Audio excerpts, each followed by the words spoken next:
ആ, എന്തൊക്കെയാ നാസർക്ക? എന്തേ എന്തരെ കൂടെ? ഞാൻ ചെറിയൊരു ഷൂട്ടിംഗ് ഉണ്ടായിരുന്നു, അത് കഴിഞ്ഞില്ല. നിങ്ങൾ എവിടെ നിന്ന്? ഞാൻ റേഷൻ ഷോപ്പിൽ കുറച്ച് കിറ്റും റേഷനും കൊടുക്കുന്നുണ്ടല്ലോ ഗവൺമെൻറ്റൊക്കെ ഫ്രീ ആയിട്ട്. അത് വാങ്ങിക്കാൻ പോയതേ നീ. അല്ല നാസർക്ക, നിങ്ങളെ കാർഡ് മഞ്ഞക്കാർഡാണല്ലോ. അയ്യടാ ഇജ്ജത് കണ്ടില്ലേ? ഗവൺമെൻറ് കൊടുക്കുന്ന സാധനമല്ലേ, പിന്നെന്താ വാങ്ങിച്ചാൽ? അത് ശരിയാ നാസർക്ക, ഗവൺമെൻറ് തരണാണ്. പക്ഷെ നാസർക്ക ആലോചിക്കേണ്ട ഒരു കാര്യമുണ്ട്.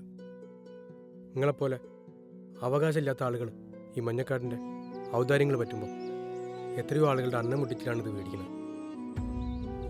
മാറ്റം കൊണ്ടുവരേണ്ടതും മാറ്റം വരുത്തേണ്ടതൊക്കെ നിങ്ങളാണ്. നമ്മൾ സ്വയം തിരുത്തിയാലേ സമൂഹത്തെ തിരുത്താനും മറ്റുള്ളവരെ തിരുത്താനും ഒക്കെ നമുക്ക് പറ്റും.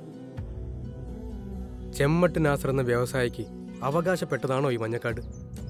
ഈ മഞ്ഞക്കാർഡിന് ഗവൺമെൻറ് കൊടുക്കുന്ന ഔദാര്യമുണ്ട്. ഔദാര്യമല്ല, അവകാശം. വേറെ ഏതോ പാവപ്പെട്ടവൻ്റെ അവകാശം. ഈ പറഞ്ഞുകൊണ്ട് എന്നോട് വിരോധം തോന്നണ്ട.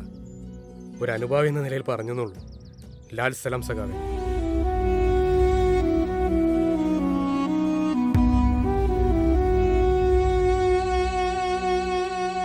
ബഹുമാനപ്പെട്ട മുഖ്യമന്ത്രിക്ക് നാസർ ചെമ്മട്ടി എന്ന വ്യവസായി എഴുതുന്നു. സർ, നമ്മുടെ നാട്ടിലെ റേഷൻ കാർഡ് സമ്പ്രദായത്തിലെ ക്രമക്കേട് പരിശോധിക്കാനുള്ള സംവിധാനം ഉടനടി പ്രാവർത്തികമാക്കണമെന്ന് അപേക്ഷിക്കുന്നു. സാമ്പത്തിക ഭദ്രതയുള്ള എനിക്കും എന്നെപ്പോലുള്ള ആയിരക്കണക്കിന് പേരും അനർഹമായ ഈ മഞ്ഞക്കാർഡ് സമ്പ്രദായം ഉപയോഗിച്ച് അർഹമല്ലാത്ത ആനുകൂല്യങ്ങൾ കൈപ്പറ്റുന്നുണ്ട്. സർക്കാർ തലത്തിൽ ഇതിനൊരു തീരുമാനമെടുത്ത് എത്രയും പെട്ടെന്ന് കർശന നടപടികൾ സ്വീകരിക്കണമെന്ന് വിനീതമായി അപേക്ഷിച്ചുകൊള്ളുന്നു എന്ന് നാസർ ചെമ്മട്ടി.